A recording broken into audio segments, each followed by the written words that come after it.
Hello. Thank you for tuning in to this episode of the Garfield County Public Library's podcast. Parts of this episode are in English and Spanish, respectively. In order to ensure you get the most out of this episode, allow me first to educate you on how to activate YouTube's translated captions function within the video player space. First, navigate down to the Settings tab below the video. Click the Subtitles option. You'll likely see an auto-generated option, which detects the language of the audio from the video. To translate those captions, go back into Subtitles and click the Auto Translate feature. From here, you can choose the language of your choice, and the player will switch those subtitles to that language accordingly. Hi guys, this is going to be a very special episode. It is in honor of Hispanic Heritage Month. We also want to dedicate this episode to the Hispanic community, to the immigrant community, and more importantly, to my parents. Hola a todos, este es un episodio muy diferente, es importante también porque es para el mes de los hispanos. Está dedicada a los hispanos y para los inmigrantes y más que nada para mis papás.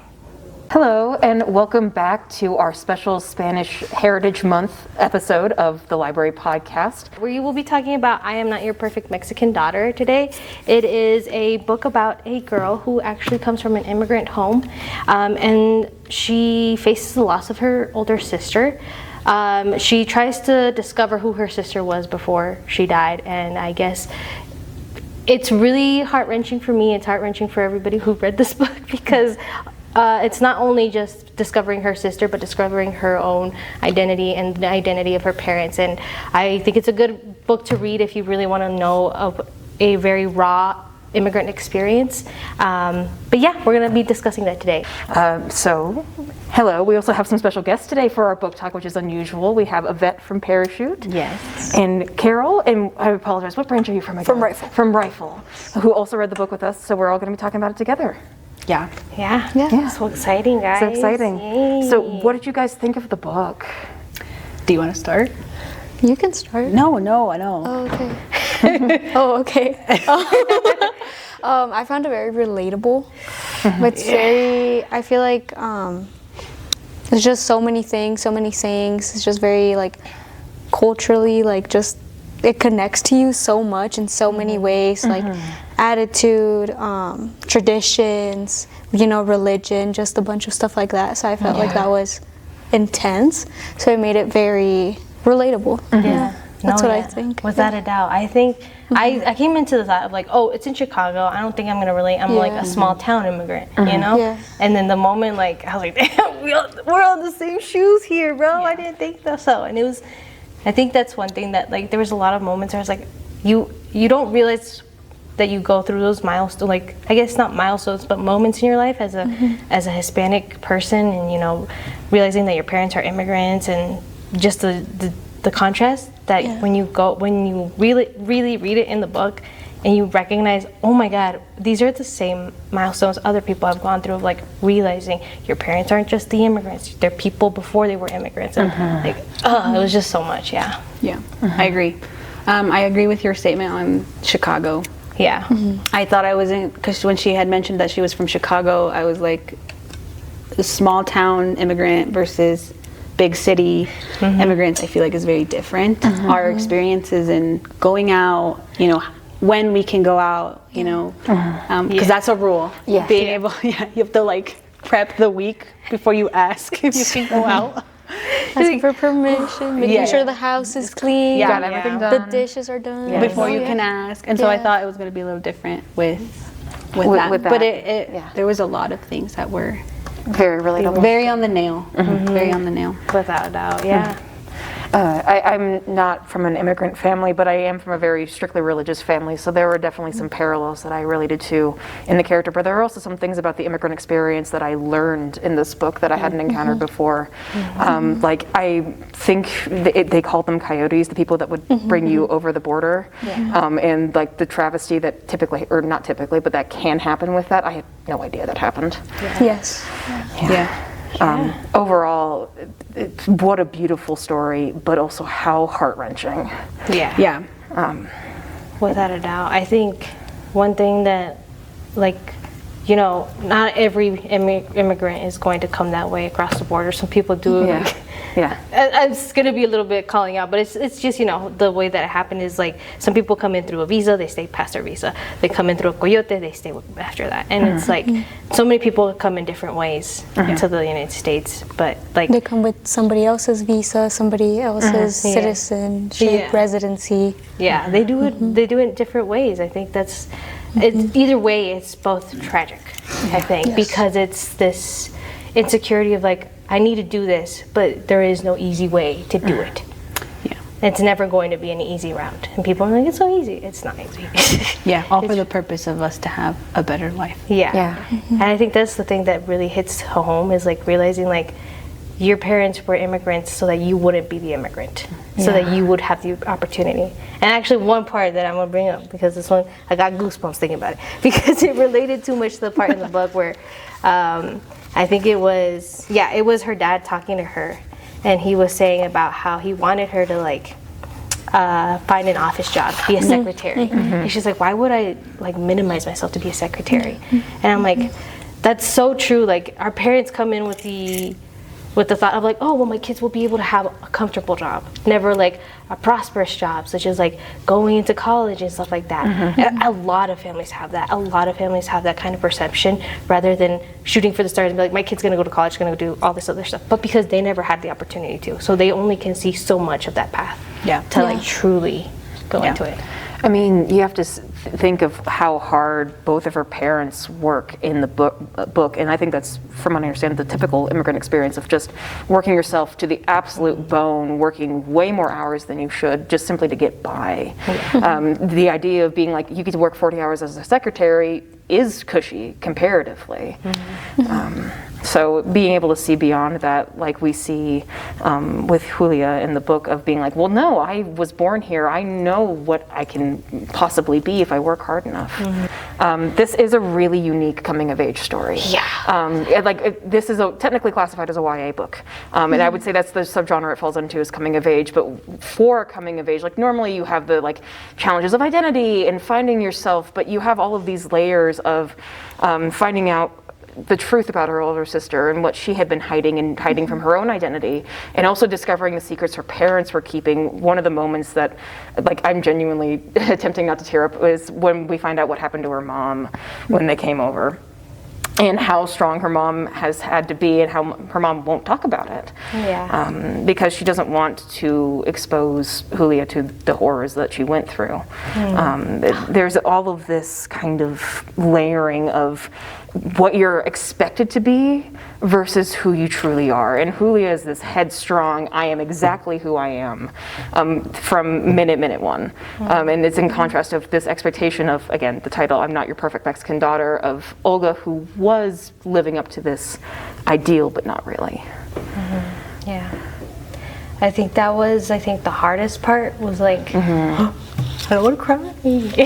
But I think that was the hardest part, is like how her mom kept so much. And like, Don't look at me. I'm not looking at anything. I got it right here, bro. I'm prepared.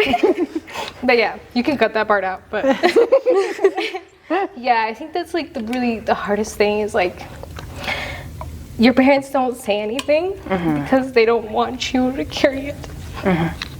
No, it's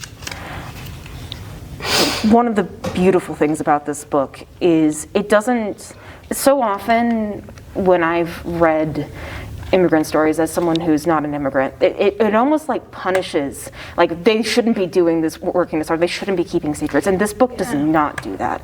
It absolutely portrays like these are the reasons why parents come, trying that again.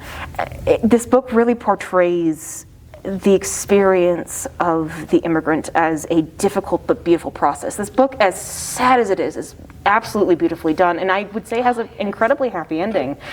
Julia gets to go to the college she wants to go to. She's going off to become a writer. She's going to be successful. Now I'm getting emotional. It's an emotional book. Yeah, it's a very emotional No, book. It is. But it shows the true reality of how hard it is to be an immigrant in this country, and everything you have to sacrifice to be able to get those things that Julia, as someone who was born here, kind of takes for granted to a degree. There is an element of poverty as well within the book, and being in impoverished Chicago, and kind of some of the embarrassment that comes alongside of that when she starts dating, what is his name? Connor. Connor. I was going to say Clark. I was like, it's Connor, I was like, right? Clark. Connor can't you know. over I know, that's what came to my But mind. you know, kind of this person who's come from the very rich part of Chicago and getting that contrast too. But I love that there's, you know, the examples of like the negatives as well of the way Julia's treated, but also we have the good teacher that's like, I'm encouraging you, this is what we want you to be. What are your guys' kind of thoughts on some of those things? I know, the big topic. No, it's a very big topic. Yes.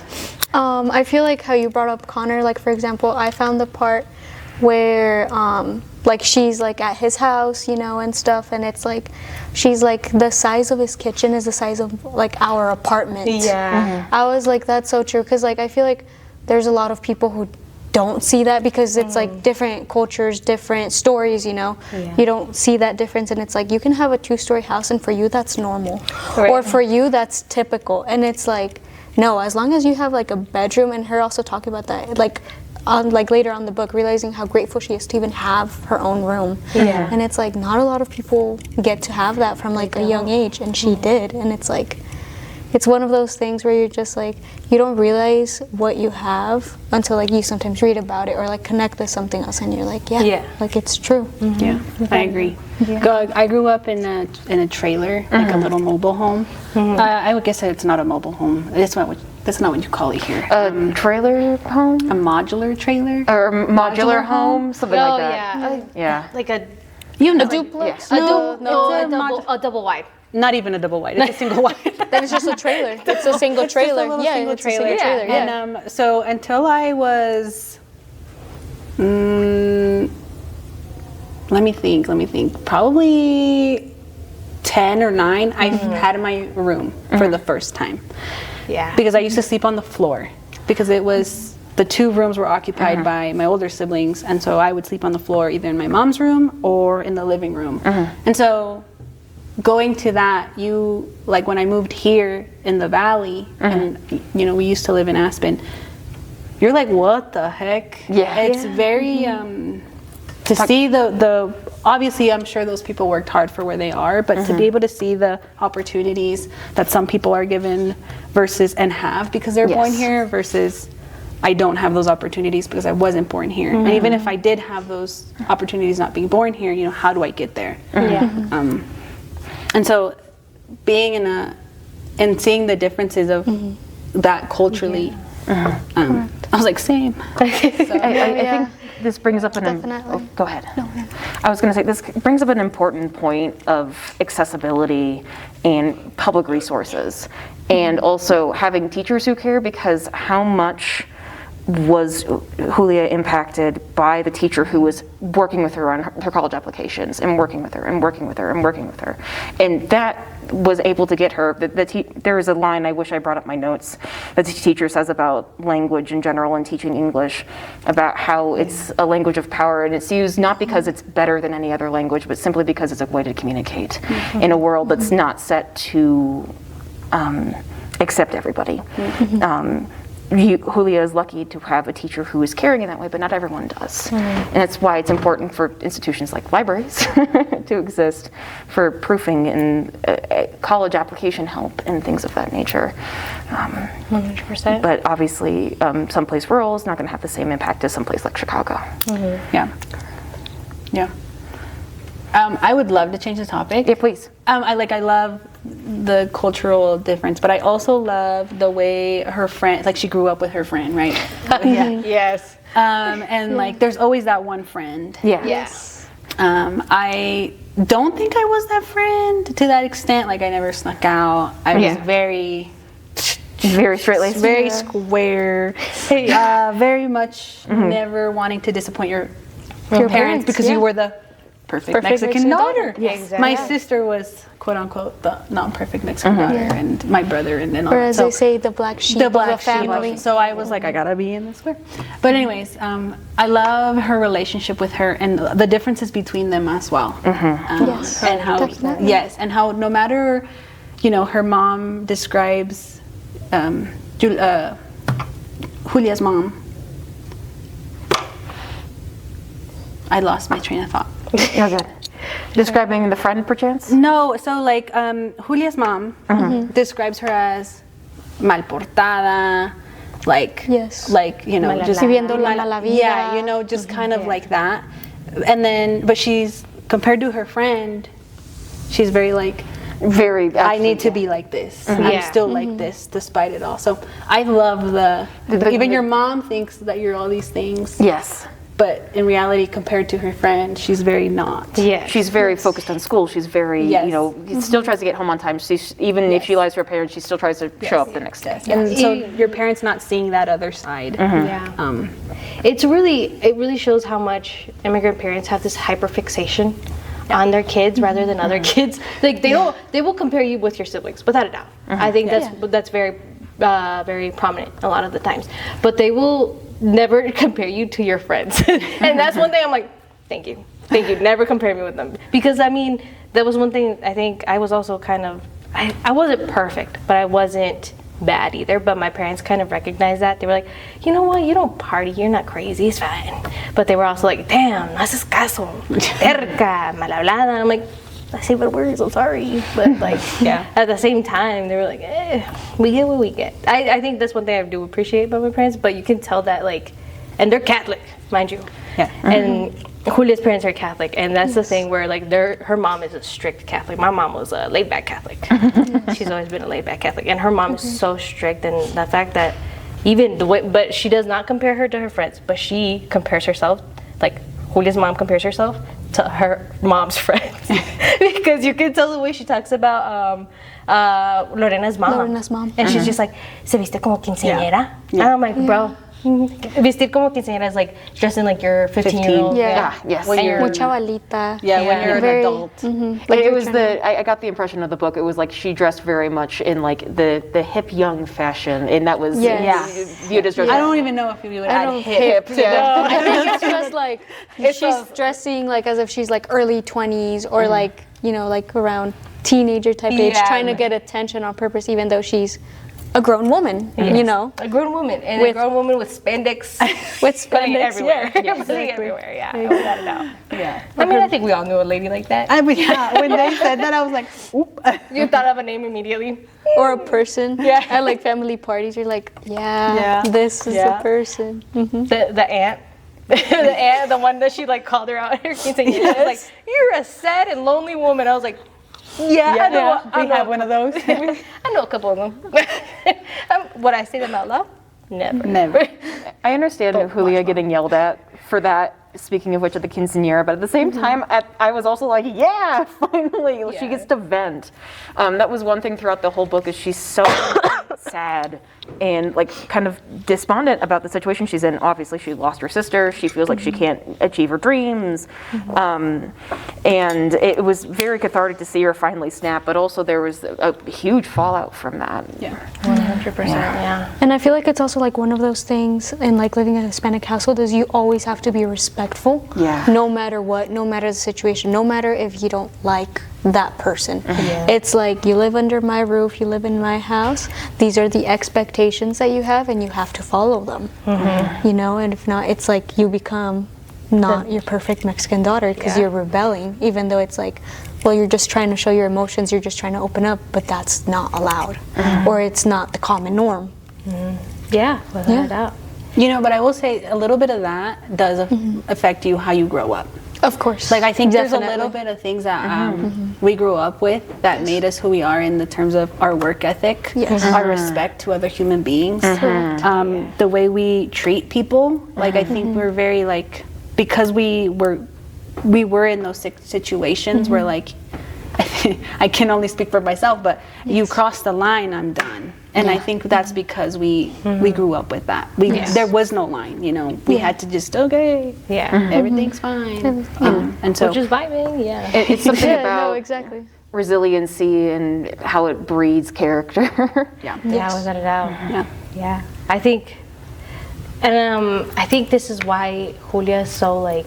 And here's the thing, because not everybody goes by those rules. You know, you saw those kids, eran los malcriados. Yeah. The ones that you know are gonna be vagabundos or whatever. You know, and Julia was like, she might have been bad, but she was never disrespectful to anybody except for her aunt, which valid point. Very much needed. But she was always so respectful. Oh no, she wasn't actually. Now I remember, she was kind of disrespectful. Not kind of. She was disrespectful to the lady at the college. She was also. Oh yeah, and the receptionist at the hotel. Yeah. I was gonna say to the lady at the hotel. So she wasn't, but in the aspects that mattered in her life, mostly like school and other stuff, she was respectful. Teachers, not so much, because she did have a racist teacher, which was understandable. We've all had those. We've all had those.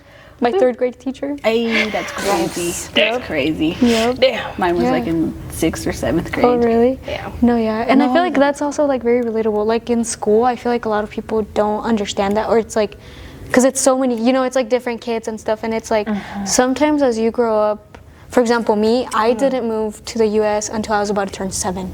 So I got to experience going to school in Mexico, and then coming over here, starting in elementary school, not knowing English, like, you know, I went through all of that, and by 3rd grade, it was kind of finally like, okay, like I understand, you know, like I'm getting the hang of it. Yeah, the concept of what you have to do there. Yeah. Exactly, like understanding the format, the structure, how it works, your schedule, like a bunch of stuff.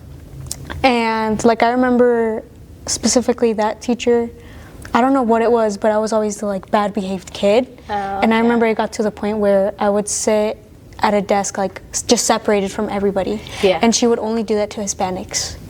And I'm like, now I look back at it and I'm like, we're all human at the end of the day. Like there's no need just because we speak a different language or trying to learn a different language, trying to come to a different country, trying to get that education. Yeah. And it's like you're not seeing that because you have the privilege of like already having that because you were born here. It's a prejudice that just blinds them Exactly. completely. And I think that's the thing is like, you cannot blame a child for the sins of their father, you know? And I think that's something that a lot of people will hold against them. And that teacher really held that against Julia, I think. Definitely. Without a doubt. Because I'm like, she is a kid. You cannot blame a child. A child will not know the difference from good or bad the way that you do. They will understand it in the most simplest of ways, but not in the complex ways that you do. It's so hard to like... I don't understand that concept people have of like, this child is evil, this child is like, oh my, get out of here with that kind of mentality. It's not even the fact that you should hold this child to that. It's like, this is a kid I can mold, which I mean, in a sense, is kind of bad. But if they want to mold them to be like another racist like themselves, but if they really truly care about the future of whatever they're trying to build, they should be molding. Like your teacher should have been molding you to be an outstanding citizen, an outstanding student, an outstanding whatever, instead of holding you to the sins of something that you didn't even know. Even though I don't think it's a sin, but how long were you? Did you? How long? I don't know if you were in ESL. I was. How long were you in ESL for? I have a story for that. It's a long one. So honestly, I'm not too sure, but I'm pretty sure like at the end of 3rd grade, about to start 4th grade, because before you would get sent like a little card saying that like you already like knew English, like you were proficient in it, you know, because like for me it was like, I remember I had my schedule and then I would get taken out and it was like my ESL class and you know, certain things like that.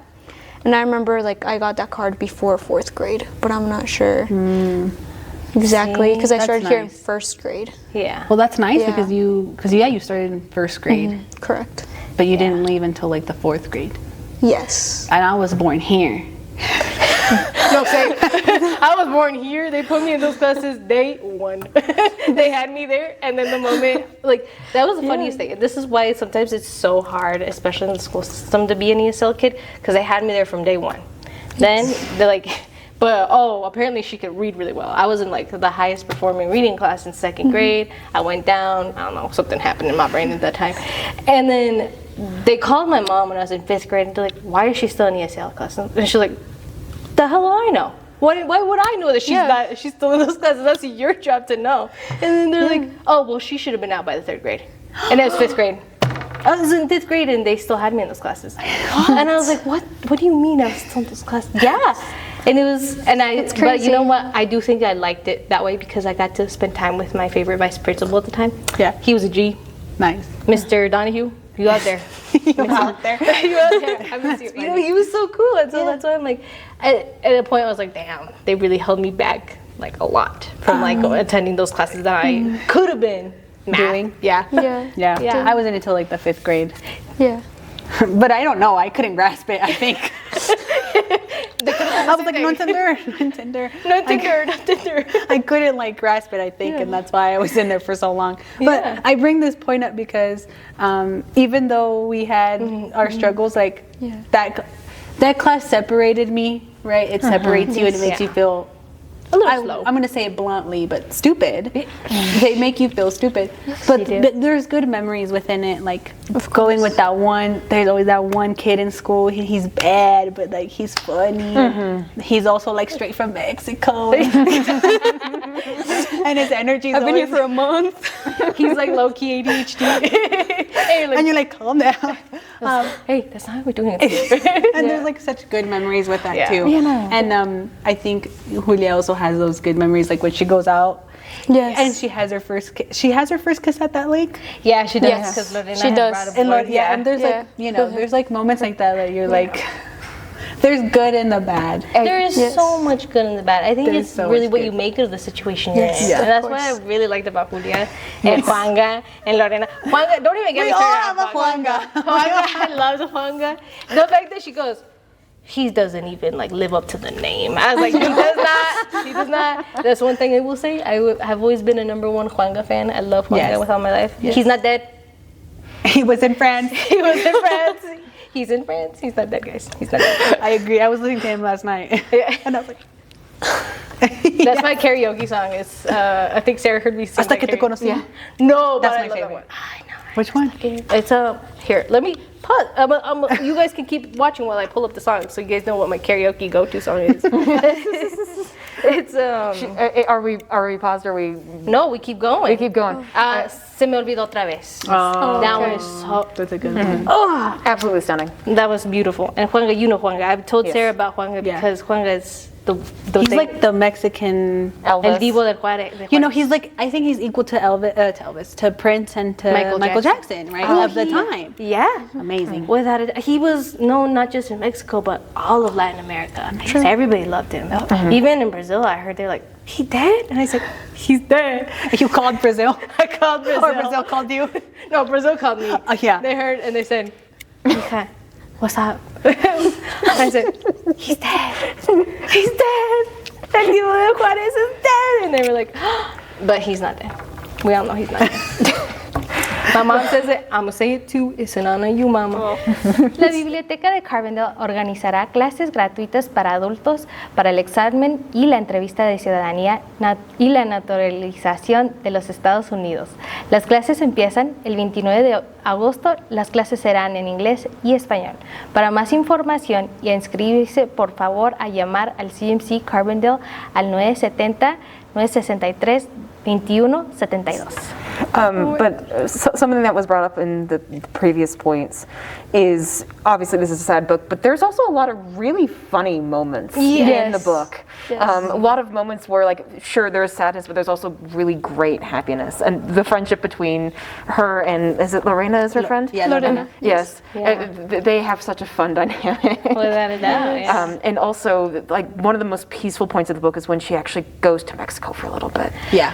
It's everyone's peace. Everybody's peace. I wanted to ask. Can relate? Yes. You know, we're not from here. You know, I think we are from here, I should say, but we're also from there. But then we're also not from here. Yeah. But we're also not from there. Yeah. And yet, that's home. Like when we go back, it's a peace. yes. Yeah. You, the moment you land over there, you're just like, oh, The air, it's so the different. energy, Everything. Yeah. everything. It just hits so much more different. The moment, like when you roll it down a window here in the summer, it's nice.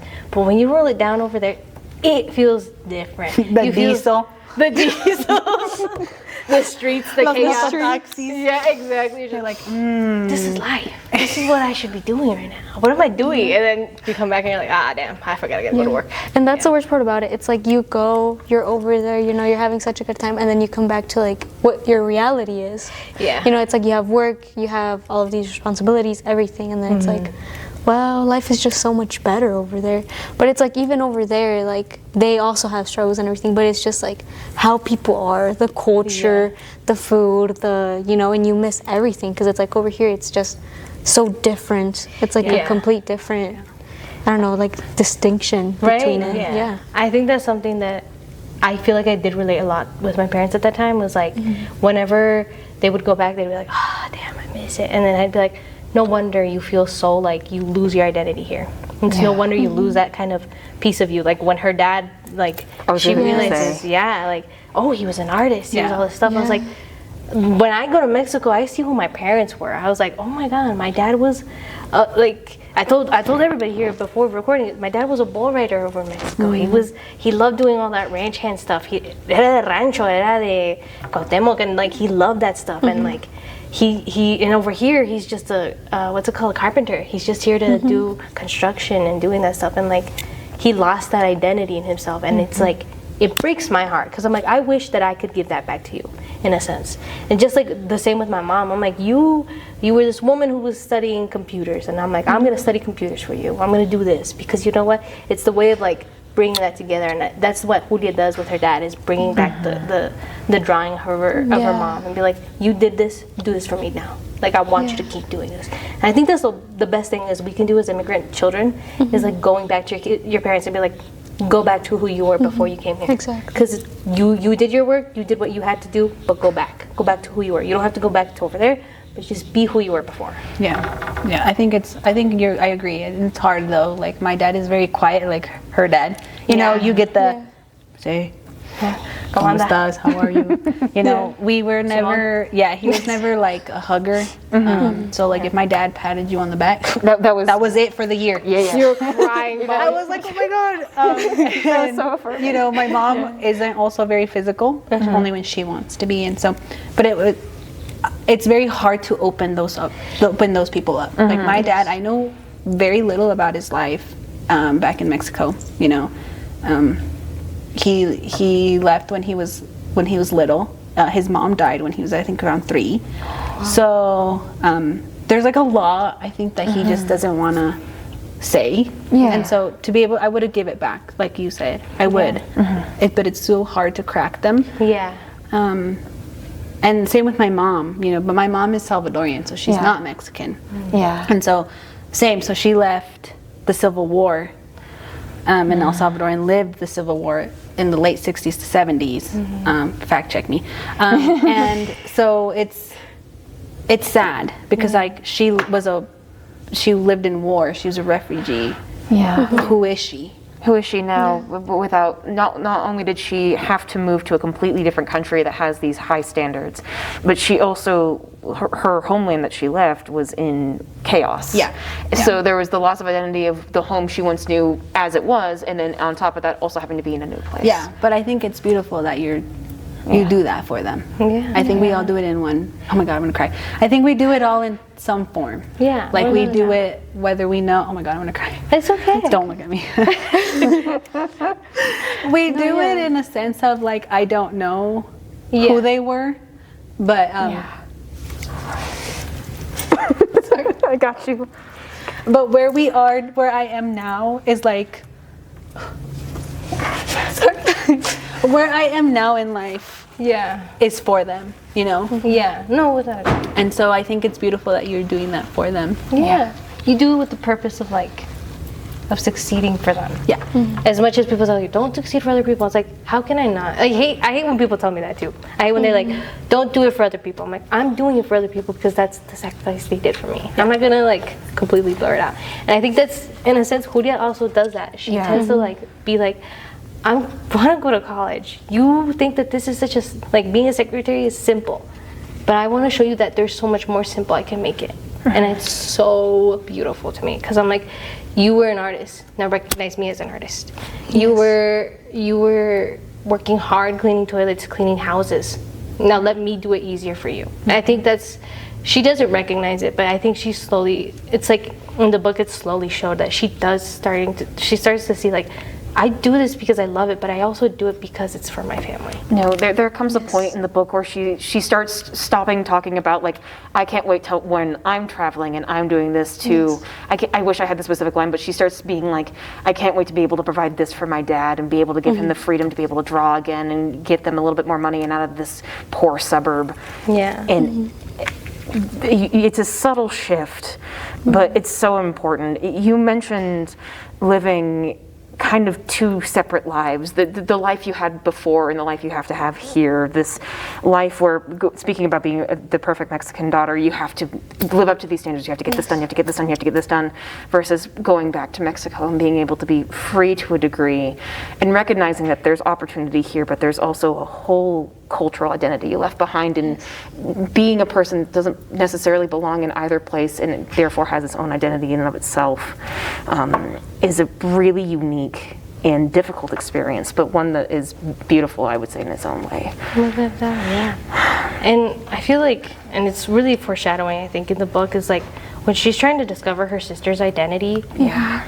It's also in a way of her discovering the identity of her parents. Yeah. She's like, it's kind of like this mirroring of like, oh, her sister lived a double life. Her parents also lived a double life. She's living a double life. Yeah. But I think she's trying to, and she's like, why do we keep these secrets of like who we were and who we are?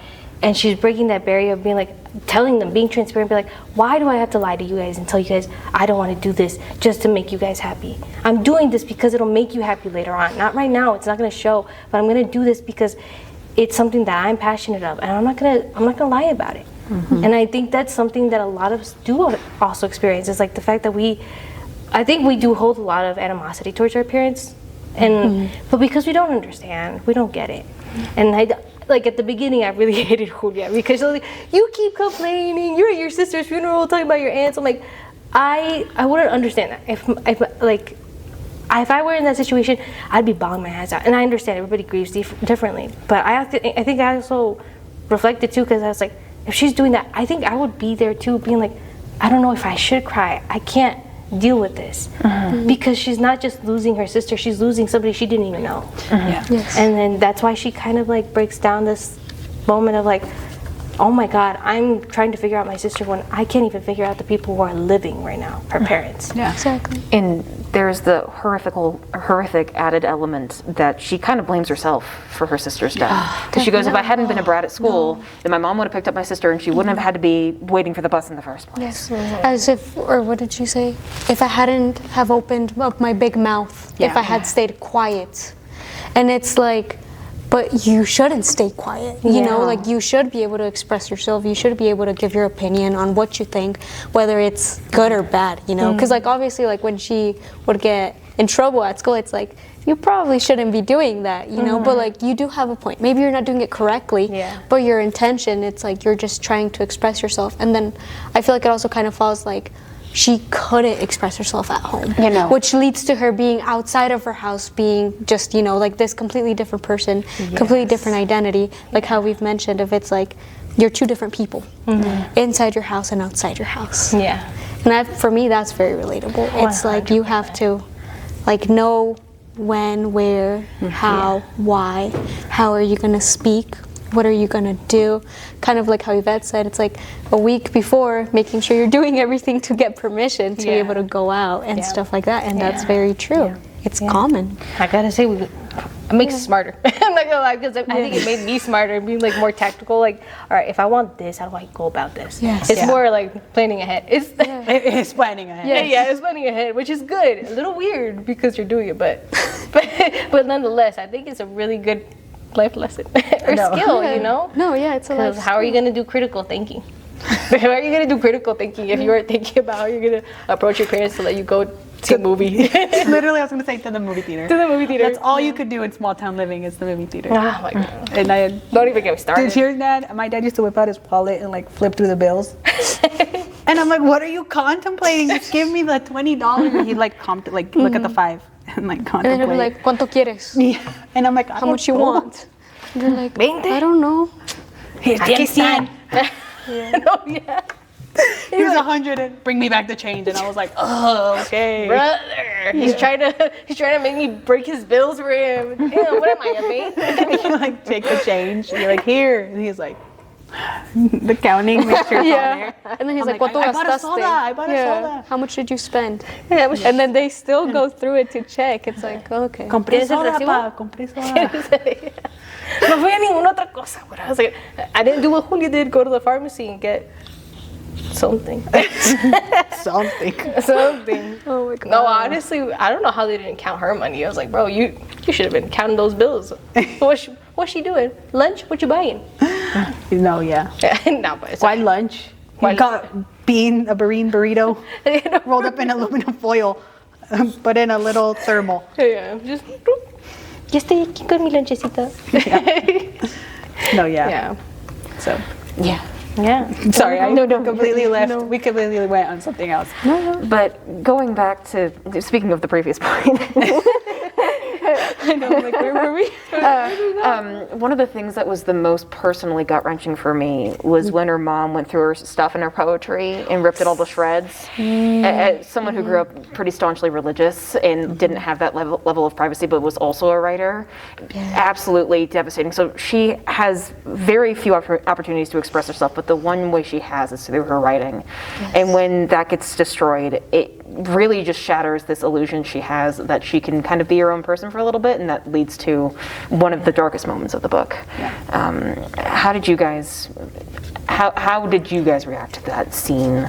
I know it's kind of the heaviest question. They really ripped who she was. Yes. She ripped who she was. Without a doubt. I feel like, for example, me, like, when I was like in middle school, I remember kind of, well, like lots, like, you know, seeing her age, seeing, you know, you start relating yourself to a story. Yeah. And I remember when I was, I believe I was in 8th grade, and then it was like COVID happened, all of that. And I remember I started journaling because of how bad just my mental health was, and, you know, a bunch of stuff. And it was just, you do that. And I'm like, imagine if my parents had seen that and ripped that out. Like, I would have been devastated. Like, or like her mom, you know, like ripping out because there was cuss words in it. Yeah. And her mom just like ripping it out. And it's like, okay, like I understand you don't know the language, but it's like what she's trying to express. It's her trying to release her emotions, you know, trying to figure out her identity, trying to figure out who she is. Like, it's okay to not be perfect. And she's over here writing, and all of that gets ripped out. Because she said, there was like 14 pages left in her journal. And it's like all of that work. It's Just like, gone. Exactly. Yeah. Thrown out. That's just, Absolutely just devastating. depressing. Yeah, no. Yeah, no.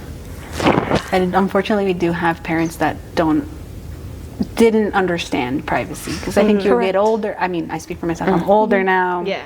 My parents they know I'm a married woman. I have my own home, and so it's very different now. But even then, living at your house, regardless of your age, as a single person, Yeah. Without a doubt. it doesn't. Your privacy doesn't exist. Once again, the whole idea of there's all of these secrets being kept, but also there's no privacy allowed either. Yeah. Correct. I used to hide my things very well.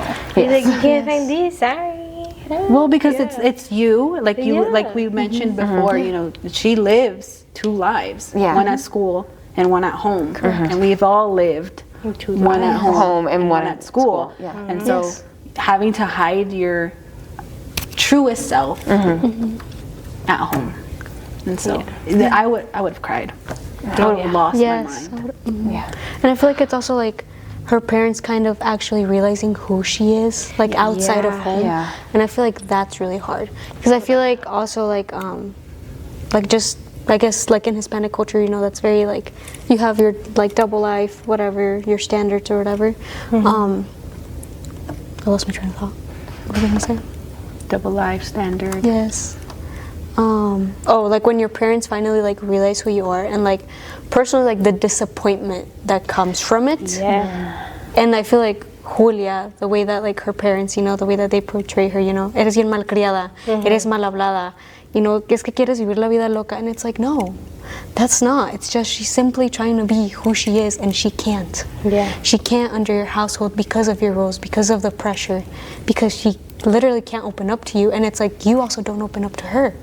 She doesn't really know who you are, and it's like for example, like her mom, her dad, you know, like kind of how you said, you know, falling back into it. It's like you don't realize who your parents were until like you go back with them and you're like, why are you so relaxed? Why are you so calm? You know, it's like the stress is gone, and then it's like you come over here and it's like just the switch. Yeah, they're just like, you turn it back on, and it's like, like no, ve a la esquina, allí está. yeah, ahí están los frijoles. But you know, like go down the street. There's the store. Go get me this. Like the no, vete The con tu freedom. prima.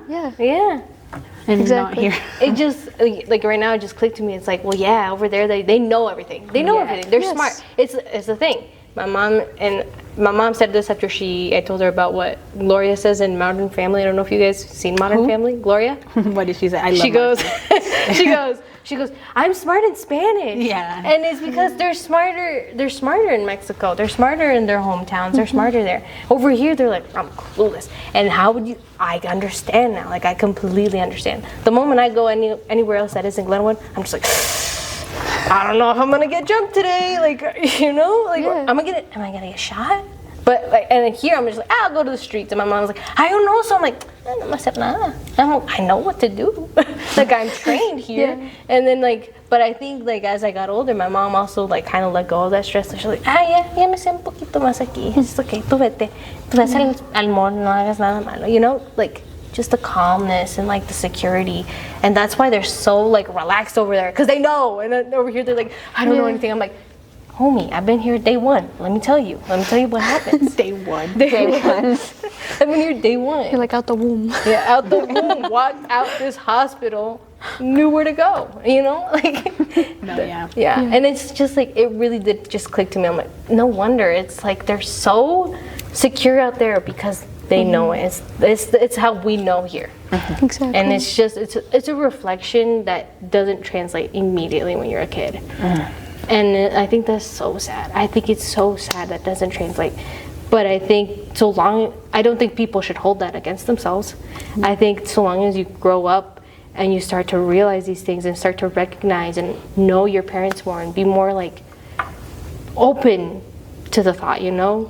I think that's something that a lot of generations have done nowadays is like, especially with parents, like my parents have also become more open-minded about things, is just like evolving your mindset of like, my parents were this way, but I'm not going to be this way with my kids. And you see that with second generation families now, like second generation, either immigrant or Mexican Americans, you know, they start to have more of this laxness. Sometimes, if you ask me, a little too lax, but no, it's like, it's a little bit more like holding the roots down of like, this is where we are, this is where we're from, but we're going to continue to have this like openness. Yeah. Yes. Yeah. I feel like it's definitely breaking down like generational curses. Yeah. You know, I feel like that's a very like thing. Like for example, my grandparents, they raised me for a little bit. Yeah. After like my mom got divorced with like my dad or whatever when I was a kid. And it's like, my grandma for me has always been like one of my safe spaces. Like she's the person I can go to. And I feel like when she's in Mexico with her grandma, and I was telling Yvette this, I was like listening to her like talking to her grandma, and I was just like, that's me. Yeah. That's me when I go over there. It's like being in that comfort, being able to like open up. And it's like also like them changing, like how you said, you know, like kind of like changing their mindset, changing the way they think. And it's like them understanding like, it's okay to try new things out. It's okay to be different. It's okay to try to get an education. Yeah. Like, it's all right. It's fine. Yes, there's going to be obstacles. Maybe you're not going to know who to go to, what to do, but there's a way. And I feel like for her parents were just very like, you know, it's like this is how it is, and that's it. Yeah. And her grandma was kind of more like, it's okay, mija, you know, like, you'll be okay, trying to support her. And it's like, like, that's very relatable. Without a doubt. I think the other thing is that like, sorry, No, you're good. Yeah, You're good. but like, the thing is, her parents don't realize who she is until she attempts. Yeah. They don't. That's the heartbreaking thing. It's like they don't know who she is until she attempts. And I'm like, that is the most toxic thing. Is like, and I don't even want to blame the parents either at the same time. But at the same time, it's like you have to like recognize what happened. It's not the complete blame of them. It's the complete blame of a system that built this for them. Yeah. And I think it's like when that happened and they recognize, oh my God, Julia did this because we didn't listen, because we were held back, because we are too afraid of letting ourselves breathe in this country. And it's like, oh my God. I'm like, that's so relatable. You do not see anything until the worst comes. And I think it wasn't even the worst thing that came first. No. It was the second thing. But that came right after the poetry. But the one silver lining of that terrible event is after that, her mom really does make an effort to try and understand better, to try and be like, I don't understand you, but I will do my best to relate to you and let you breathe to a degree. Yes. And while obviously there was still this strictness, that still I expect you to do X, Y, and Z, the freedom opened up a little bit. Yes. It was the breaking that really should have happened with Olga, but absolutely fell apart when she almost lost her other daughter. Yes. But for sake of time, I hate to move from the subject. What did you guys think of the ending? And would you recommend this book for other people? Damn, that ending. I cried. I cried really hard after that, like all of that. When she comes back, she's reunited with her mom. I cried. What did you guys think? I think it's, I think it's a lot of where we are now. You know, I don't want to say I got out because I didn't get out. Yeah. I'm still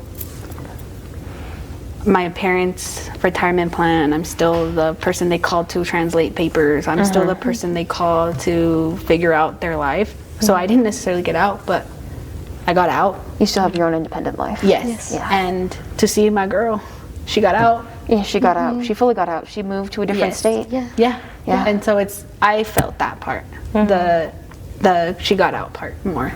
That was what hit me, like hit home. Yeah. Oh yeah, without Absolutely. Yeah. For me, the ending was a success because I think from an outsider's perspective, the whole goal of coming to America is for the increased opportunities you can have for your family and your kids.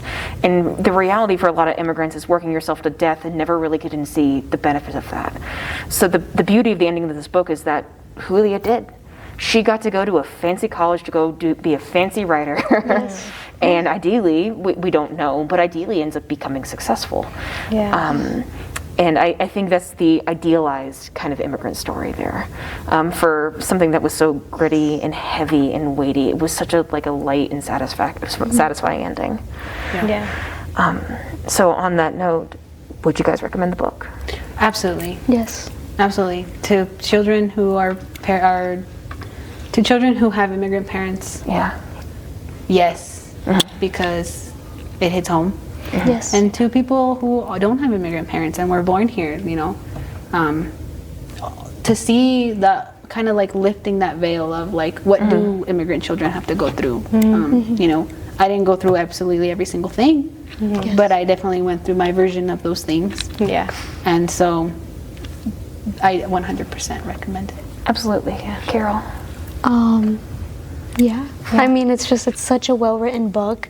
Everything, you know, the emotion, the actual story itself, how you see her progress in life, you know, like how we say, at the end we hope she has her happy ending, you know, we hope she's successful, she's done that. And I feel like as you go on, it's even if you're not from an immigrant family, you know, or even if you're not an immigrant, it's you can see that there's light at the end of the tunnel, you know, there's always, even if you're going through a hard time, there's always something better to look forward to, or it's okay to dream high, it's okay to have big dreams. So I think that book definitely entails that. It tells you, it makes you just change your perspective on certain things. And I think anybody can read it, honestly.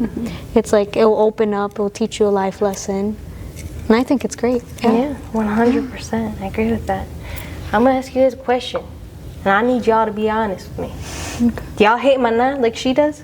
No, I love No. Maná. I like I Maná. was listening to them on the way here. Yeah, I know. I was like, bro, how can you hate Maná? I did write that down in my book. He said, Maná? I know. Slander on Maná's name? What is this happening? Maná is a rock band. Yes, Sarah. I'm familiar. I looked up the band when she said it because I'm like, I really like rock music, and I listened and I'm like, what is her problem with this band? I know. I was like, she wants the rock alt. I'm like, bro, this is your rock alt right here. No, yeah. Why are you hating on our boy Jesus? No, we- like, you know, it's not El Buki. I would understand. I love El Buki. Don't get me wrong. Okay. But I would understand in her taste of music. You know, yeah, like, yeah. oh, she doesn't like it. Yeah, I can understand Yeah, that. the Tigers of the North. Yeah. Absolutely. Exactly. Los Tigres del Norte. Yeah. Bringing in just for sake of time, thank you guys so much for coming in and reading the book and being honest with your impressions and experiences with it. Thank you. I think this was a very insightful conversation. Yeah. Yes. Thank you, guys. We didn't talk about Olga. I know. Oh, yeah. we didn't We talk didn't yes. talk about it. Oh, and Olga's very important, but I think she also takes a backseat in a lot of the stories. But I think leaving her a mystery is great. I know, right? Because Like, she is the mystery. hook of the book. She is a mystery until The end. the end. God. If you guys want to know what happens to her, either I'll spoil it right now. She was pregnant. But if you didn't want to see that after I said spoil it, she's a mystery, and I recommend reading the book. But yeah, I think That's the main hook of the book is figuring out who Olga was Who is? Yep. post Olga dying. Yeah. that hit me so hard I cried. Your Carbondale Branch Library is hosting Colorado Mountain College for a free class that prepares adults for the U.S. Citizenship and Naturalization Exam and Interview. This class will meet on August 29th, September 19th, October 3rd and 17th, November 7th, and December 5th. It will be taught in English and Spanish, but all languages are accommodated and all are welcome. Call the CMC Carbondale campus at 970-963-2172 to register. Hola, bienvenidos a nuestro podcast, GCPLD Podcast. Es el podcast que hacemos aquí, normalmente es en español, pero ahora lo vamos a hacer muy especial para los hispanohablantes, para el mes de los hispanos. Ahora tenemos dos de nuestros managers del distritos para diferentes lugares, como la de Amaranda, que es de Parachute, y Ana, que es de Newcastle. Vamos a tener preguntas en inglés y en español, no todas van a ser traducidas. Si es que quieren la traducción, vengan a la biblioteca y yo se los traduzco. Okay. All right. Well, welcome. Thank you guys for coming in. We really appreciate you guys coming in and talking with us. So first off, obviously Rebecca did a wonderful intro for you guys, but who are you guys and what is your position? Yeah, hi, my name is Amaranda Fregoso. I work for I'm the branch manager at the Parachute Library. Hola a todos, me llamo Amaranda Fregoso, yo soy la gerente de la biblioteca de Parachute. Hola, mi nombre es Ana, soy la branch manager de Newcastle. So my name is Ana and I'm the Newcastle branch manager. Nice. Yeah. Y como lo dijeron ya en español, esa era la primera pregunta. Entonces ya podemos seguir en las segundas preguntas. Okay, Sarah. Yes. How did you guys get involved in the district? How did you get involved in GCPLD? So yo comencé mi carrera en GCPLD cuando tenía 16 años. Empecé en la biblioteca de Carbondale. So tenía 16 años y luego trabajé en la biblioteca de Carbondale 7 años. Y yo pude entrenar en diferentes posiciones en la biblioteca de Carbondale y de ahí me fui como unos 6 meses y regresé a la biblioteca, a GCPLD, y de ahí me hice Employee Development Coordinator y luego de ahí estuve ahí un año y luego me hice gerente de la biblioteca de Parachute. Pero yo he trabajado en la biblioteca desde que yo tenía 16 años. Nice. Yeah. So I guess I should do it in Spanish también, ¿verdad? Sí, si quieres, sí. So yo empecé en el 2014, empecé con una posición aquí en Glenwood Springs como a page. La posición del page es la que acomoda todos los libros, organiza. Esa fue mi primera posición. Después de eso avancé en cada posición. En el 2016 me movieron a la biblioteca de Newcastle. Era ahí es donde pude practicar o tomar diferentes posiciones como la de Youth Services y Assistant Manager. Aprendí mucho sobre colección y en el 2022 me volví la Branch Manager de la biblioteca de Newcastle. Thank you. Okay. Sí. Y a ver, vamos a seguir a la segunda pregunta y lo voy a decir en español. ¿Cómo es que ustedes empezaron un equipo que aquí nosotros lo conocemos como Spanish Services Team? Yo, ahorita, para dar información, yo soy la que está parte del equipo, pero ustedes eran las que empezaron el equipo aquí en el distrito. Entonces quiero saber cómo es que lo empezaron, qué es la historia, sé un poquito de lo que platicaron con Jamie y cómo empezaron todo eso, si es que nos quieren platicar un poquito de eso. Sí. No me acuerdo en qué año, en el 2022 creo.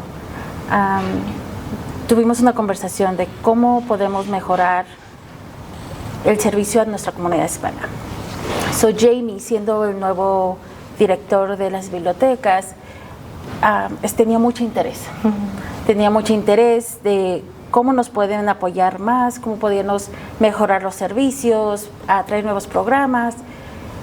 Y me acuerdo haber tenido una conversación con él. Y yo dije, yo he sido una de las únicas hablohispantes en la comunidad, donde sentía que era mucha carga, ya que ser la única que habla español y pueda traducir y pueda ayudar, recibía muchas llamadas. Y yo dije, bueno, me gustaría tener un grupo donde nos podamos apoyar. Algo donde yo pueda ayudar a los nuevos, porque teníamos gente nueva, pero se iba muy rápido y no entendíamos por qué.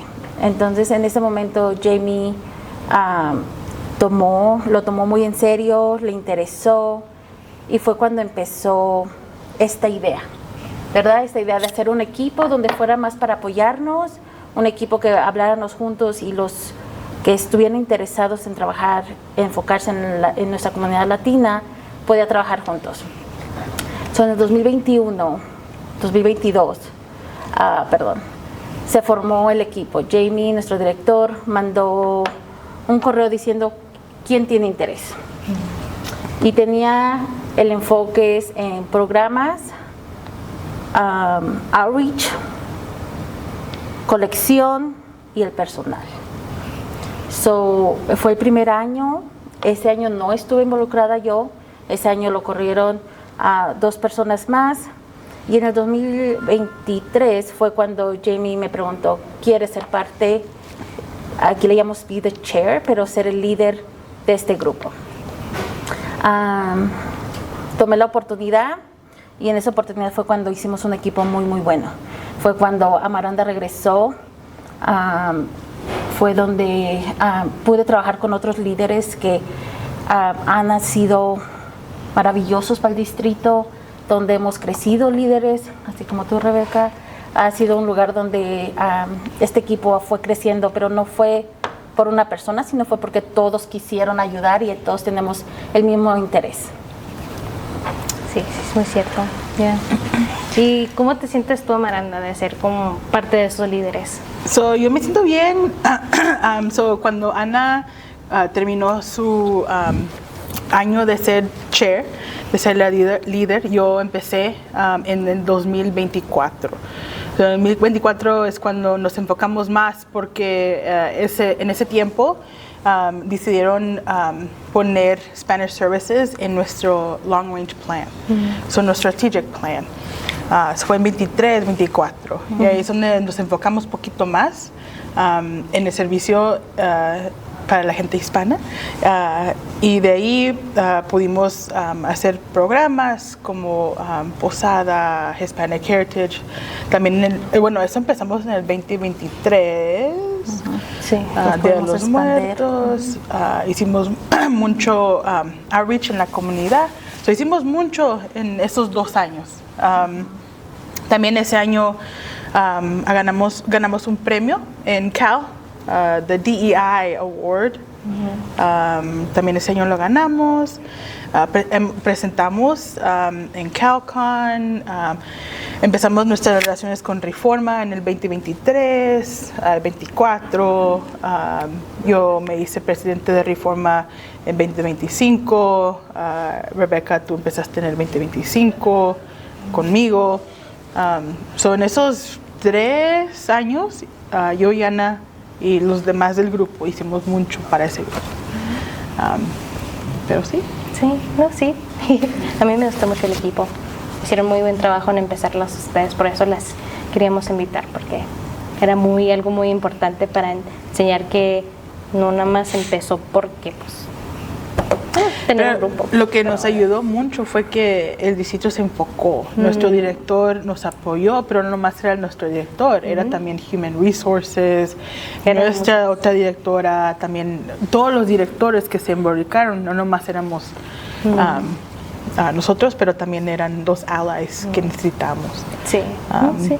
Y luego también escribirlo en el Long Range Plan ayudó mucho. Sí. Okay.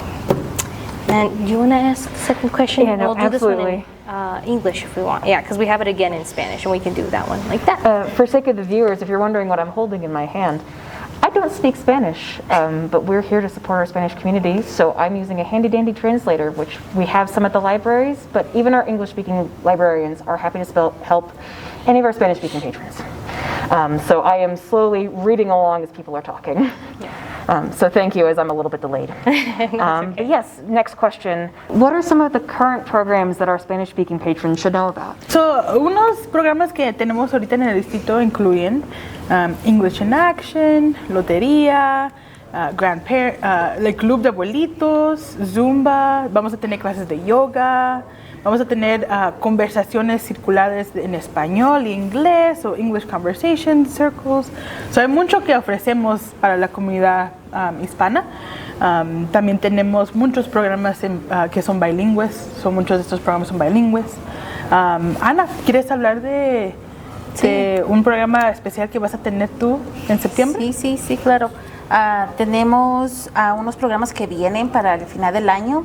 El que más se acerca es la Semana de Conservación Latina, que estamos trabajando con diferentes organizaciones que nos están apoyando en este programa, como Defiende Nuestra Tierra. Pero este se llama Pesca en Tierras Públicas. Si te gustaría aprender sobre dónde se puede pescar, qué son las reglas,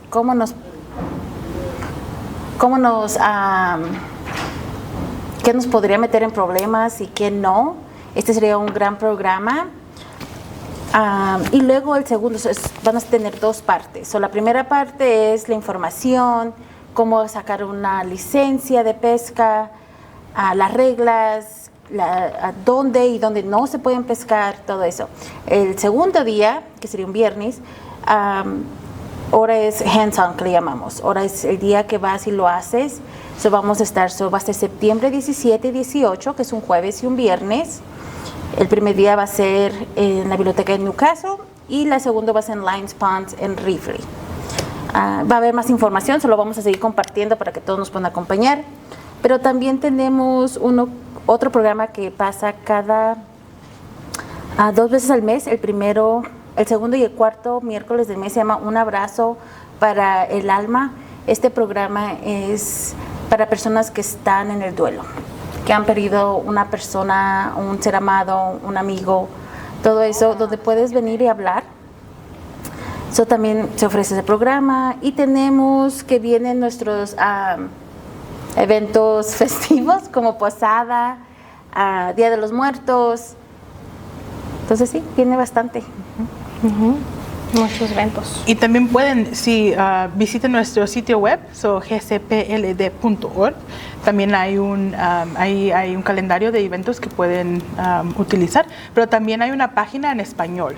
Pueden ver también que hay una página en español con todos nuestros recursos en español. Sí. Les voy a preguntar la segunda pregunta, que es: ¿a qué recursos pueden acceder los hispanohablantes en la biblioteca? Unos que ustedes tengan de memoria, unos que ustedes usan o recomienden cada vez que alguien va a sus bibliotecas, que recuerdan, más bien porque yo sé que ustedes son managers y entonces ustedes no están tanto en el escritorio, pero algo que cuando están ustedes en el escritorio y tienen a alguien que habla español, que quieran decirles de esos recursos. Mira, cuando hablas de recursos, mi primera respuesta es todos. Todos nuestros recursos están pensados para que alguien que solo habla español o que sea bilingüe pueda usarlos. So, podemos pensar, ¿no? Como si estás en el proyecto de aprender inglés, de mejorarlos, está e-resources, que le llamamos los servicios en línea, está Mango, donde puedes ir y aprender inglés, practicar, repetir, tomar como tipo clases en línea. También tenemos Make, que es historias para niños. Tenemos nuestro Hoopla, Livy, que todos tienen libros en español, películas en español, música. Todos nuestros servicios pensamos, o la meta es que también puedan usarlos a habla hispante. Digamos, alguien que inglés no sea su fuerte, pueda usar el servicio a cierta capacidad. ¿Otros que tengas en mente? No, también tenemos libros en GED. Si gente quiere venir a aprender del GED, tenemos libros así. Tenemos...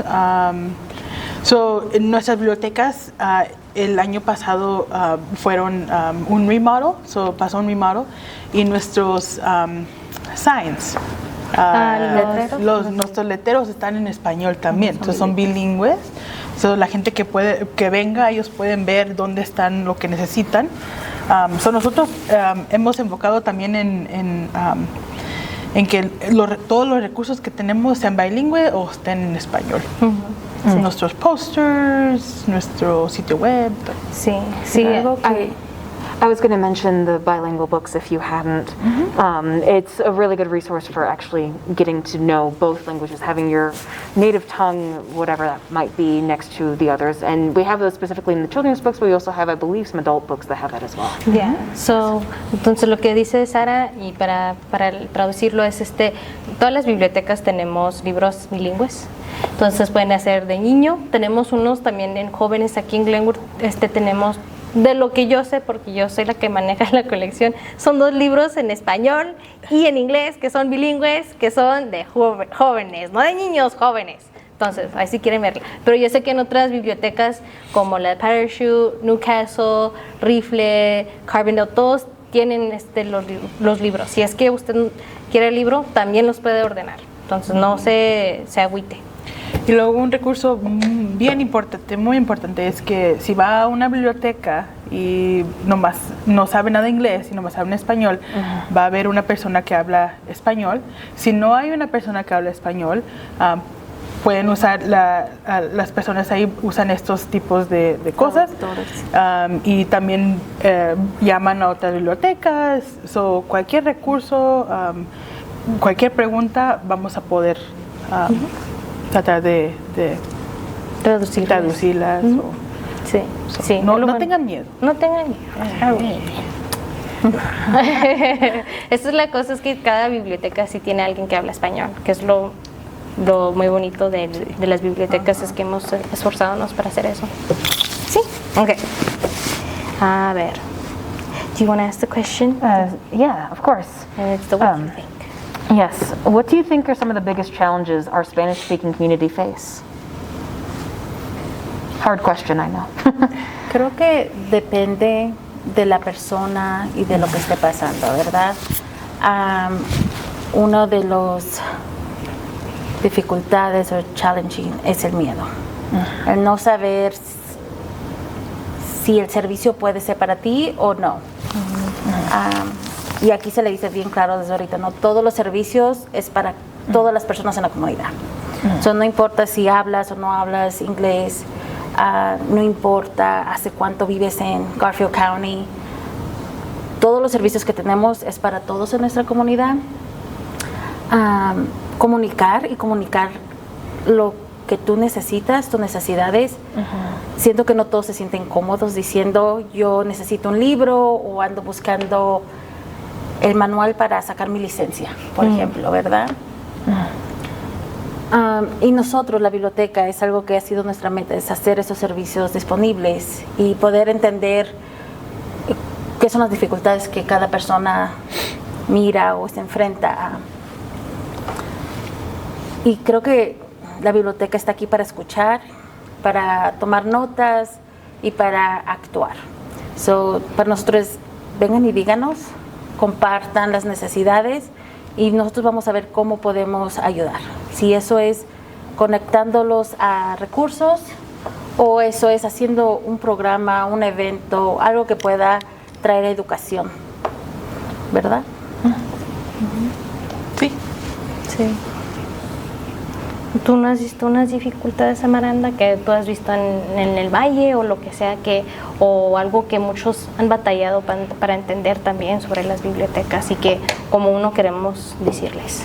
Como comentó Ana, lo más difícil es que la gente aprenda los recursos que tenemos, esa accesibilidad que las personas tienen que no saben que tienen, o los recursos que tenemos, y también como comentó Ana, el miedo de venir, eso es lo que yo creo que... Sí, más porque yo pienso que la gente también dice, no, si yo les digo que quiero una clase, pues ¿cómo me la van a hacer?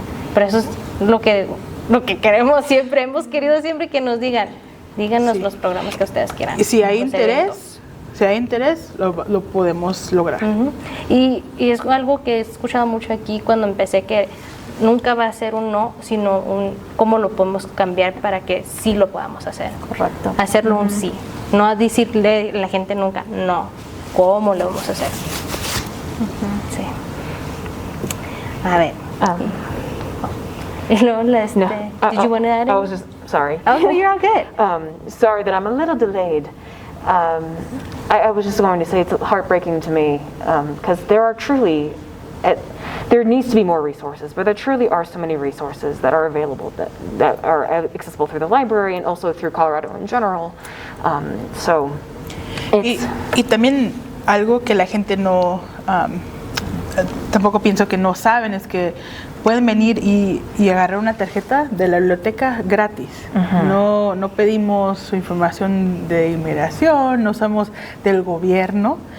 Nomás tiene que traer un ID del gobierno, pero puede ser un pasaporte mexicano, de El Salvador, donde sea, y eso es gratis.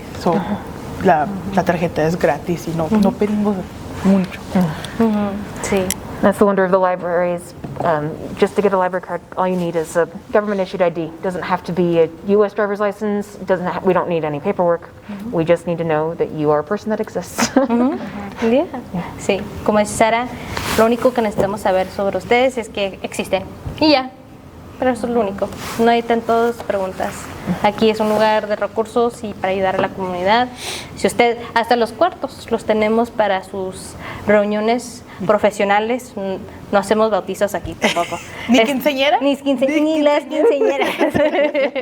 Pero sí, todas las cosas que tenemos aquí es para la gente. Este es un edificio de la gente, de parte del gobierno, pero el gobierno no está involucrado de ninguna manera. Ok. Y ¿qué cambios positivos han notado en el distrito? Y es algo más positivo que podemos hablar, porque como han empezado ustedes, más bien, ustedes están aquí por mucho tiempo. Entonces quiero saber cuáles cosas han visto ustedes que ha sido positivo para nuestra comunidad, un crecimiento en cómo nos conocemos, cómo comunicamos, algo así. Como dices, tenemos mucho tiempo trabajando para el distrito de las bibliotecas. Creo que lo más es, nos hemos ganado la confianza de la comunidad. Por ejemplo, lo que hacen ustedes, ¿no? Es hacernos disponibles, compartir y hacernos ver como que también nosotros somos parte de la comunidad. Yo crecí en Glenwood Springs, también usé la biblioteca de niña. No, fue un proceso y ahora es como que ahora puedo ver y puedo escuchar y puedo entender lo que necesitamos. Y al tener más empleados que hablen español, que entiendan la cultura, que puedan escuchar, nos abre la oportunidad de ofrecer más servicios. No, una es, hemos crecido nuestra colección en español. Eso fue una meta que nos pusimos, lo logramos, lo seguimos trabajando, queremos seguir creciendo la colección. Nuestro distrito, que es la biblioteca, nos ha apoyado tanto y nos ha dado tantos recursos para seguir creciendo, desde entrenamientos, hemos ido a Guadalajara a comprar libros, hemos hablado con otras bibliotecas, y creo que el cambio más grande es, ahora tenemos la puerta abierta, ¿no? Es como que lleguen, aquí todos son bienvenidos y dígame qué necesita y yo veo cómo podemos ayudar, en qué nivel se puede ayudar, ¿no? Pero yo creo que es eso, es ser más, en inglés sería welcoming, pero sí, tener las puertas abiertas y que la gente sienta que puede llegar, que esta es su biblioteca, como es parte de nuestra comunidad. Creo que ese es el cambio más grande. ¿Tú qué piensas? También, yo también pienso lo mismo. También todos los programas, los eventos que hemos hecho para la comunidad hispana, también como este distrito se enfocó en esa meta, que fue una cosa que, ok, esto es serio. Somos 30 y algo % de la población. Y es algo que el distrito tomó serio. Y eso fue algo que fue un cambio grande para nosotros. Y como comentó Ana, ella por muchos años era la única y ahora somos más. Y eso creciendo es muy bonito. I have a follow-up question.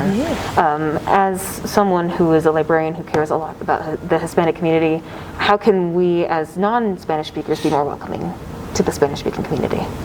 Y entonces lo que preguntó Sara era, como bibliotecarios, ellos que no hablan nada de español, ¿cómo es que ellos pueden apoyar a la comunidad? Another difficult question, I know. ¿Sabe?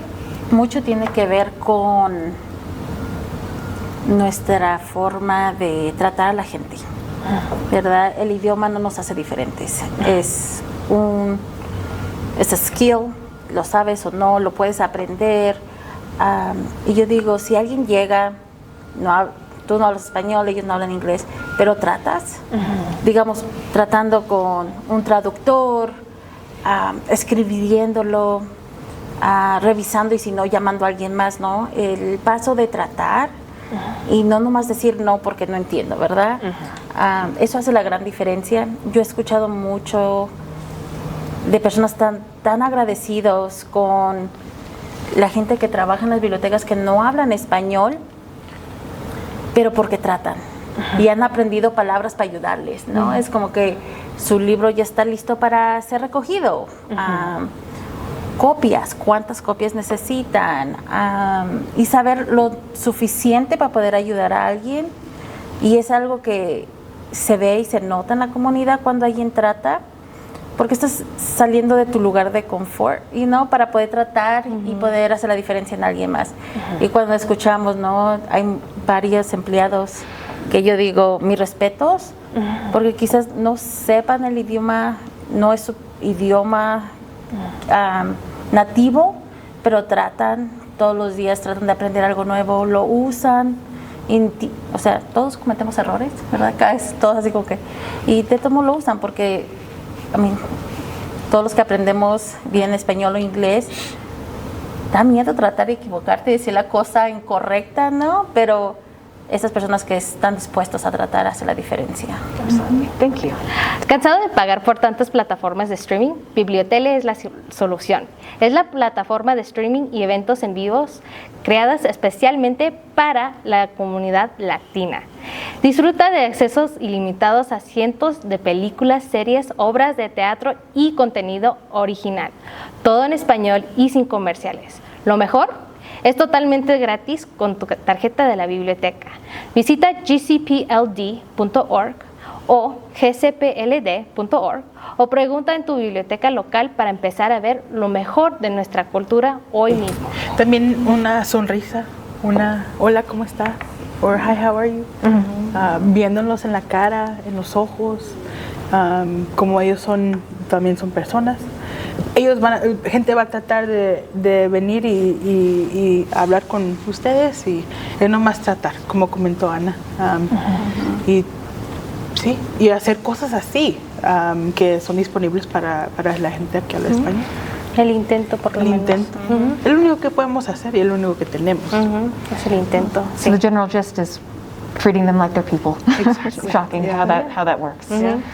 Dice Sara, nomás tratarlos como gente, igual como uno. Y es sí, cierto, nomás tratarlos como gente. A ver, y esta es una pregunta que tenemos aquí, que es, ¿qué se espera ver para la comunidad hispana en el futuro, ya sea a través de las bibliotecas individuales o como un distrito? Entonces, como que ven, que quieren ver ustedes, que pase algo que esperan, como una esperanza que quieren ver aquí en las bibliotecas. Que usen las bibliotecas, que vengan y vean la colección, que vean nuestros programas, nuestros recursos, que nos den más confianza.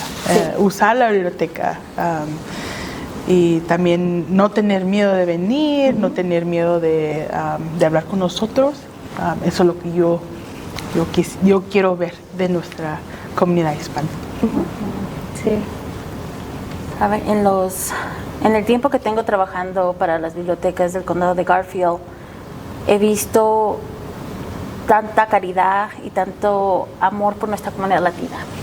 Y esto viene desde, no nomás los empleados que trabajamos en las bibliotecas, pero nuestros directores, la gente que hace su magia atrás y que no las vemos, la gente que ordena los libros, la gente que los procesa, los que hacen los posters, ¿no? Todo esto. Y quisiéramos que la comunidad viera que las bibliotecas están más que dispuestos a trabajar con ellos, de abrir las puertas, de ser un lugar seguro, ¿verdad? Sí. Claro que hay reglas. Eso tiene que haber reglas porque somos un lugar público y tenemos que ser, ¿cómo se dice? Como justos. No podemos Con tener todos. quinceañeras. Literalmente. Y esas son las cosas que yo miro y me gustaría que la comunidad mire el amor y el respeto que las bibliotecas tienen para nuestra comunidad latina. Y no importa qué generación estés, ¿no? Puede ser primera generación o puede ser cuarta o quinta, se respeta y valoramos tus raíces, de dónde vengas. En sí no tienes que ser latino, ¿verdad? Es para todos y tenemos esa curiosidad y la respuesta ya, como has dicho, Rebeca, es un sí. ¿Cómo lo vamos a lograr? Pues para eso está el equipo, para trabajar, ¿verdad? Pero la respuesta es un sí. Entonces a mí, igual que a Amaranda, me gustaría ver que la comunidad nos mire como su primera opción y si no podemos nosotros poder buscar esa solución o cómo se puede trabajar juntos. What are you guys presently doing for the Hispanic community outside of the library? So, yo sirvo en un comité que se llama Reforma. So, yo fui la presidente, acabo de terminar mi term y ahora soy la past president. Reforma es un grupo del Estado que se enfoca en la gente que trabaja en bibliotecas, que su servicio es las personas que hablan español. So, sí, yo sirvo en ese comité, estoy organizando una conference que va a tomar aquí en Glenwood Springs y luego estamos también organizando una conferencia nacional que va a pasar en Denver el próximo año. Sí, es muy divertido. Tenemos juntas una vez al mes y sí. Thank you. ¿Y Ana? Yo no hago nada. Ser gerente, la verdad que te abre muchas oportunidades. Yo al principio dije, yo nunca quería ser gerente, ¿no? No parecía un una posición que me llamara la atención o una posición que yo estuviera interesada en. Pero cuando lo intenté, nos dan un tiempo donde lo puedes tratar a ver si te gusta, me di cuenta que puedes hacer muchas cosas. Puedes enfocarte en diferentes cosas, no estás atada a un solo. Claro que tenemos mucho más, tenemos encargadas de los empleados, que todo vaya de acuerdo a las reglas. También pues seguimos las órdenes de nuestros directores y cosas así, pero una de esas fue participar activamente en la comunidad. Y eso se puede ver en muchas diferentes formas, pero la primera fue ser parte de una organización afuera de las bibliotecas que sirvan en lo que tú tengas interés, ¿no? Y yo me involucré con Sana. Sana es un non-profit que trabaja para la mayoría para nuestra comunidad latina, pero sirven a todos. Y es asegurarse que la gente tenga comida y que sea comida nutritiva, ¿no? ¿Cómo se dice? Sí, nutritiva. Nutritious. Ajá, que fuera comida que fuera fresca, que tuviera verduras, que tuviera comida que fuera adecuada para nuestra comunidad latina. Y eso me llamó mucho la atención. Hablé con su directora y dije, ¿cómo puedo estar involucrada en esto? Y muy linda, ella me invitó a ser parte de su mesa directiva, a compartir mi voz, a tener una voz en la mesa, de asegurarnos que estamos sirviendo a todos. Ellos hacen un trabajo maravilloso con nuestra comunidad latina, tienen muchos voluntarios, se encargan de las food distribution, que es distribuciones de comida. La diferencia entre ellos y Lift Up es de que ellos es un trailer que viene de Food Banks of the Rockies, que trae la comida de Grand Junction, es los fines de semana y están en diferentes comunidades. También ofrecen entrenamientos para sus voluntarios, dándoles la oportunidad de crecer como líderes, ofrecen talleres de salud, trabajan tanto que la verdad mis respetos para Sana. Es un honor poder sentarme en esa mesa directiva, de poder compartir y conocer tanta gente en la comunidad. También participo en otras mesas directivas como lo que es el Chamber, y ahora pensando también compartiendo el punto de vista de alguien que es latino, ¿no? Viendo, conociendo los dueños de muchos negocios y viendo cómo podemos apoyar, cómo podemos traer más servicios. Pero ser gerente, la verdad que es una posición muy bonita, es mucho trabajo, trae sus propios, ¿cómo le llaman, no? Problemas, pero también te da muchas oportunidades de crecimiento y de hacer la diferencia. A todos les decimos, no, vengan y también tú puedes ser la siguiente gerente de una de nuestras bibliotecas aquí en el condado de Garfield. Sí. So impressive. So much, such a vast spread of things, and also food inequality. Yo no hago nada. And food inequality is such a problem. So making sure that there's a connection for both English and Spanish speakers is such an important thing. Pero también algo que lo hace muy único es abrir esas oportunidades de ser voluntario y poder dar para atrás a tu comunidad. Algo que estamos hablando, el ser voluntario es algo tan especial, donde tú puedes dar un poquito de tu tiempo y hacer una gran diferencia, ¿no? La gente que llega cada sábado y da la comida, ¿no? Y se para en la calor, se para en el frío, ofrece una sonrisa. La gente que se toma ese tiempo y da, también agarras mucho para atrás. Pero sí es algo que respeto de toda la gente que está allá afuera haciendo este trabajo, ¿no? Sí, sin duda.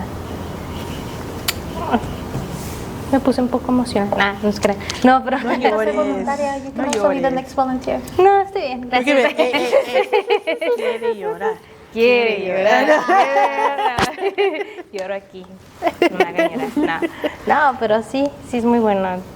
Digo yo, como hispanos, también uno cuando empieza, por lo menos, servir su propia comunidad es muy bonito, porque pues crece uno, puede conectarse, comunicarse con muchos y algo así es muy hermoso.